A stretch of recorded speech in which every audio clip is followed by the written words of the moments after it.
US immigration का एक और धमाका। अमेरिका में वर्क परमिट की जो वैलिडिटी है उसे 5 साल से कम करके 18 महीने कर दिया गया है। ट्रंप एडमिनिस्ट्रेशन ने अभी रिसेंटली ऐलान किया है कि ऐसे जो भी लोग जिनका स्टेटस अमेरिका में रेफ्यूजी है, असाइलम सीकर्स हैं या ऐसे लोग जो ग्रीन कार्ड के लिए अप्लाई कर रहे हैं, अगर उन्हें वर्क परमिट दिया जाएगा तो उसकी जो मुद्दत है वो अब 5 साल नहीं होगी बल्कि सिर्फ 18 महीने होगी। पहले ये मुद्दत 5 साल हुआ करती थी।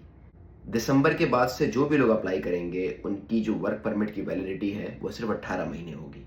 इसके पीछे जो रीज़न है वो नेशनल गार्ड्स पे अटैक है जो कुछ हफ्ते पहले हुआ है। उसके बाद से बहुत तेज़ी से अमेरिकन इमिग्रेशन में तब्दीली आ रही है और आए दिन जो है वो कोई ना कोई बड़ा ऐलान हो रहा है और मज़े की बात है कुछ इम्प्लीमेंटेशन है वो भी बहुत फास्ट हो रही है।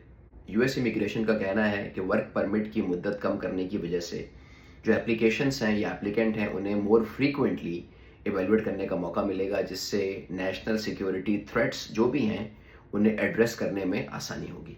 लेकिन जो क्रिटिक्स हैं वो कहते हैं कि ऐसा करने से एडमिनिस्ट्रेटिव बर्डन जो है वो बढ़ेगा, क्योंकि ऑलरेडी इमिग्रेशन की जो प्रोसेसिंग है उसका टाइम बहुत ज़्यादा है, जो स्टाफ है वो ऑलरेडी कम है और एप्लीकेंट्स या एम्प्लॉयर हैं उनमें अनसर्टेनिटी भी बढ़ेगी जो कि प्रोडक्टिव नहीं होगी। ना तो एप्लीकेंट श्योर होगा ना ही एम्प्लॉयर श्योर होगा कि फ्यूचर में क्या होगा, 18 महीने के बाद इस बंदे को वीज़ा मिलेगा नहीं मिलेगा, जो हमारे प्रोजेक्ट्स चल रहे हैं उनका क्या बनेगा। So this is the latest on immigration. Stay tuned for future updates.